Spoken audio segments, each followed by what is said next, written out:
फिलचिथाम विधानसभानि MLA अंगै फाशालाव समायतांखा Sudeep राय Burman pro tem speaker Binay Bhushan दास समायतांगृखा विधानसभाव जतय खरकथाम कांग्रेसनि MLA रकनो आबरकनि बिसिंग तंगो मिया खरकनैनो तांगृखा तिनि सुदीप राय बर्मन समायतांमनि यागुलो कक्तमा थुमनाय रौनि बिस्कांगो दादाक सिदाक अंगै एमएलए सुदीप राय बर्मन शाका कायसा जबावो चेनखा फियाबा बायथांनि मुसुंतै तांबतां नाहार मानोतयै सालब्रुनो जबा खलाय थांनाय हनै शाका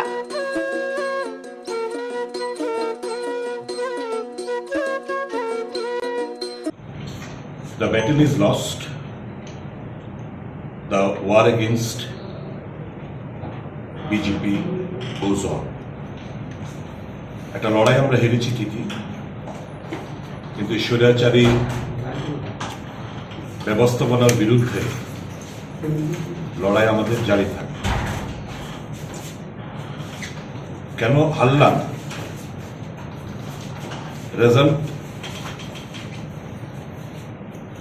তার স্ট্যাটিস্টিক্স প্রত্যেকটি ভোটারের কাছে আছে, প্রত্যেকটি ক্ষমতাবদ্ধদের কাছে আছে। তারা ইতিমধ্যেই কেন 60% ভোট পাওয়া সত্ত্বেও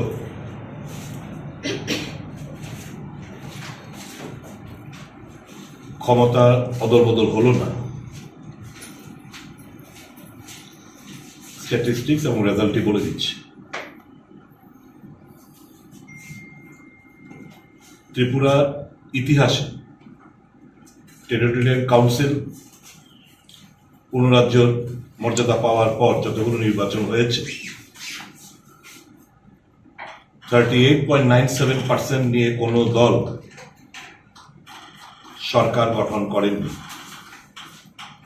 এই প্রথমবার কোনো একটি রাজনৈতিক দল 38.97% নিয়ে সরকার গঠন করেছে।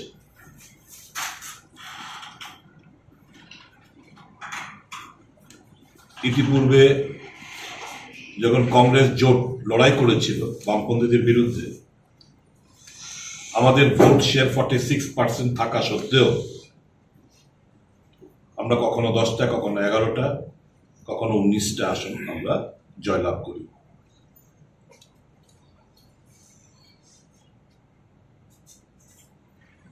কংগ্রেস একমাত্র দল আমি বলবো এই নির্বাচনে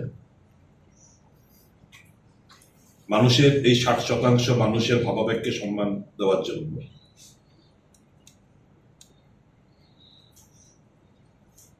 তারা প্রচন্ড স্যাক্রিফাইস করেছে।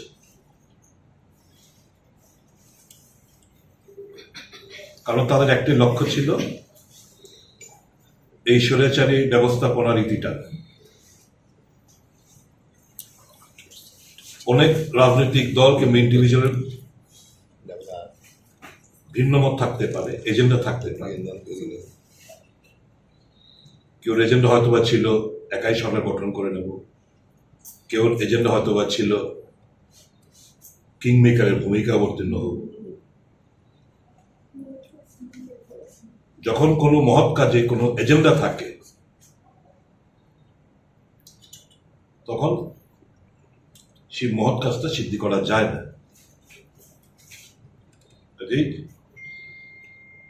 কথা যে বলেছিলাম যে সিঙ্গেল ডিজিটে থাকবে, রেজাল্ট আপনারা একটু মিলিয়ে নেবেন। বিজেপি মাত্র 7টা সিটে জয়লাভ করেছে। যদি আপনারা রেজাল্ট স্ট্যাটিস্টিক্স যদি আপনারা টানেন, they have won only in 7 seats.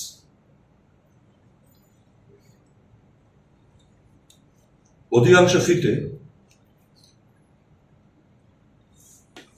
Vote কাটাকাটির প্রেক্ষিতে যারা বিরোধী দল হিসেবে ভাজপার বিরুদ্ধে লড়াই করেছে তাদের পার্সোনাল এজেন্ডার প্রেক্ষিতেই মানুষের যে প্রত্যাশা, সেই প্রত্যাশা পূরণ হয়নি বলে এই রেজাল্টটি বলে দিচ্ছে। আমি রেজাল্ট নিয়ে অনেক কিছু বলার রয়েছে, কিন্তু আমি বলবো না এই কারণে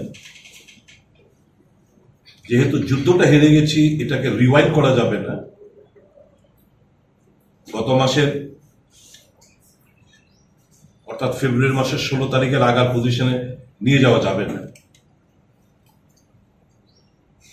ভবিষ্যৎ রাজনীতি এবং যেহেতু যুদ্ধ জারি রয়েছে,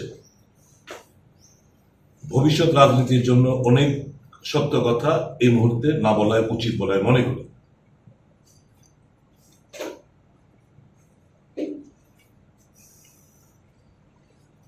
কংগ্রেস দল একটা কনস্ট্রাকটিভ অপোজিশনের ভূমিকা পালন করবে। মানুষ, আমি নির্দ্বিধায় বলতে পারি,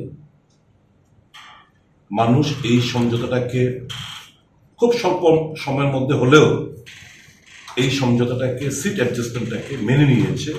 এটা আমাদের সাফল্য। হিডেন এজেন্ডা ছিল বলে এটাকে আমরা রূপ দিতে পারিনি। We have not lost the war. যুদ্ধ জারি রয়েছে। এতদিন চুপ ছিলাম, স্বাভাবিকভাবেই this is not the result which we expected. আমি মানুষ, I am not a machine. মানসিকতা একটু শরীর উপর প্রভাব পড়েছে, কারণ একটু অসুস্থ হয়ে পড়েছি, but thankfully I have recover. পুরো না হলেও খানিকটা রিকভার হয়েছি বলে আজকে আমরা শপথ নিতে এসেছি। আমি আবার বলতে চাই, though we have lost the battle, the war continues. We'll sit in the opposition. We'll play a constructive role for the overall development of the state. জয়ের নামে, শান্তি মিটিং এর নামে যে অশান্তির বাতাবরণ সারা রাজ্য জুড়ে সৃষ্টি করে রয়েছে, এখনো চলছে। কমেছে, তার তীব্রতা কমেছে, কিন্তু এখনো চলছে। সরকারের কাছে আমাদের দাবি থাকবে, ইমিডিয়েটলি, অনেকে এজাহার করতে পারেনি, ইমিডিয়েটলি তাদের ক্ষতিপূরণের ব্যবস্থা করুক। ঘর বাড়ি জ্বালিয়ে দিয়েছে, রাবার বাগান, পুকুরে বীজ ঢেলেছে, রাবার বাগান পুড়িয়ে দিয়েছে, তারপর বাড়ি ঘর ভেঙেছে, গাড়ি ভেঙেছে, অগ্নিসংযোগ করেছে, ব্যাপক ক্ষয়ক্ষতি হয়েছে সারা রাজ্য জুড়ে। এবং সুপ্রিম কোর্টের অর্ডার মোতাবেক একটা, আমাদের এখনো 2018 সালে সুপ্রিম কোর্টের অর্ডার মোতাবেক এই যে ভায়োলেন্স হলে যে ক্ষতিপূরণ দেওয়া হয়, সেই নোটিফিকেশনও সরকারের তরফ থেকে করা হয়েছে। ভাবতে অবাক লাগে, অল ইনস্টিটিউশন, এই যে আমাদের দলের তরফ থেকে বারবার বলা হয় যে ইনস্টিটিউশন গুলোকে তার মেরুদণ্ড চুরমার করে দিয়েছে। আমাদের এখানে হিউম্যান রাইটস কমিশন রয়েছে, gross violation of human rights, একটা সুমোটো মামলা হিউম্যান রাইটস গ্রহণ করেনি। নির্বাচনের আগে দেখেছি হাইকোর্টকে একটা সুমোটো কগনিজেন্স দিয়ে একটা সরকারকে নোটিশ দিতে, ফরমার চিফ মিনিস্টারের বাড়ির আক্রমণের ঘটনাকে কেন্দ্র করে। এতগুলো ঘটনাগুলো ঘটেছে, high court did not take any suo motu cognizance of any incident. যাই হোক, তাদেরকে নড়ে বসানোর জন্য অলরেডি একটা রিট পিটিশন সাবমিট করা হয়েছে। আগামী মঙ্গলবার দিন সেটা হিয়ারিং এর জন্য হাইকোর্টে উঠবে। সরকারের কাছে দাবি, আইন শৃঙ্খলা শক্ত হাতে মোকাবেলা করুন এবং নিয়ম মোতাবেক, সুপ্রিম কোর্টের ডাইরেক্টিভ মোতাবেক ক্ষতিপূরণ প্রদান করুন। ত্রিপুরা মানুষের কাছে আমরা যে একটা কিছু করে দেখাতে পারলাম না, সত্যি আমরা দুঃখিত। আপনাদের মতো আমরাও মেন্টালি খুব আপসেট। হার আমরা মানিনি, আমাদের লড়াই জারি থাকবে। যুদ্ধ ঘোষণা যেটা করা হয়েছে, যুদ্ধটা চলবে এই স্বৈরাচারী ব্যবস্থাপনার বিরুদ্ধে, এবং অবিশ্বাস এই 27 এবং 32-এর লড়াই ফ্লোরের ভেতরে এবং ফ্লোরের বাইরে আপনারা দেখতে পাবেন। নির্বাচনের আগে আপনাকে বলতে শোনা গেছে যে আপনি রিটায়ারমেন্টে যাবেন যদি সরকার প্রতিষ্ঠিত না হতে পারে। তো সেক্ষেত্রে একটা জনগণের বিষয় ছিল, যেহেতু সরকার প্রতিষ্ঠায় আসতে পারেননি। আপনার শব্দগুলো আমার মুখ দিয়ে আপনাকে কেউ টিউটার করলে আপনি আমার বক্তব্যটা শুনে নেবেন। রিটায়ারমেন্টের কথা আমি একেবারে বলিনি। আপনি দয়া করে আমার অনুরোধ থাকবে, যারাই বলে দিতে প্রশ্নটা করার জন্য আপনি নিজে শুনবেন, নিজে শুনে আপনি স্যাটিসফাই হবেন আমি কি বলার চেষ্টা করছি। Never ever have I use this term retirement, সন্ন্যাস গ্রহণ আপনাদের ভাষা অনুসারে কখনো আমি বলিনি। সক্রিয় রাজনীতি সেটাও বলিনি। শব্দটা বলবো, আমি বলছি ইলেকটোরাল পলিটিক্স। কাদের মধ্যে ছিল, কাকে বুঝাতে চাইছেন? এটা জনগণ বুঝে। আমি যা এর বিষয়ে বললাম, আমি তো বলবো না। আমি অনেক অপ্রিয় সত্য কথা আমি বলতে চাই না, কারণ যেহেতু লড়াই একটা হেরেছি, যুদ্ধ ঘোষণা আমাদের জারি রয়েছে। আমরা 27 ভার্সেস 32-এর লড়াইটা বিধানসভার ভেতরে বাইরে আমরা লড়াই করব। কালকে আপনি সেখানে যেখানে আপনি কালকে শপথ গ্রহণ অনুষ্ঠানে ছিলেন না, তো এটা নিয়ে একটা কথা উঠছে, কেন কালকে আপনি শপথ গ্রহণ অনুষ্ঠানে উপস্থিত ছিলেন? এটা কি একদিনই শপথ? আমি তো আজকে না হলে পরশু নিতে পারবো, এরপরের দিনই নিতে পারবো, ডিউ ডেটের মধ্যে নিলেই হলো। আমি মনে করি যে আজকে নেওয়াটা শ্রেয়।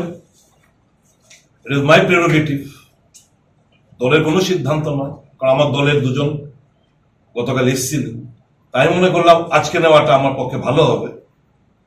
শরীরটা আজকে মোটামুটি একটু বেটার অন্যদিনের তুলনায়, তাই আজকে আমি শপথ দিলাম। আপনি ভোট কাটাকাটি নিয়ে একটা কথা বলেছেন যে বিভিন্ন বিধানসভা কেন্দ্রে ভোট কাটাকাটির ফলে ভারতীয় জনতা পার্টি তারা বিজয়ী হয়েছে। আমি বললাম তো, টেরিটোরিয়াল কাউন্সিল এবং ত্রিপুরা রাজ্যের পূর্ণ রাজ্য মর্যাদা পাওয়ার পর এই প্রথমবার 38.97% নিয়ে কোন দল সরকার গঠন করেছে। আমাদের ব্যর্থতা এই জায়গায়, নিশ্চয়ই আগামী দিন এটা যেন না হয় সেদিক থেকে আমাদের লক্ষ্য রাখবো। ব্যর্থতার মূল কারণটা কি দেখছেন? এই তো আমরা ভোটটাকে কনসলিডেট করতে পারিনি। এটাই হচ্ছে আমাদের ব্যর্থতার কারণ। এটা যাতে আগামী দিন না হয় এটা আমরা সুনিশ্চিত করি। So the opposition CPIM has said earlier, and Tipra Motha today reiterated as well, that on issues which are related to development and welfare of Tripura, all the opposition parties will join voices, even if necessary with the BJP. What will be your stance regarding this? Obviously, you see, Congress has always played a role of the constructive opposition, and we'll be carrying forward with that.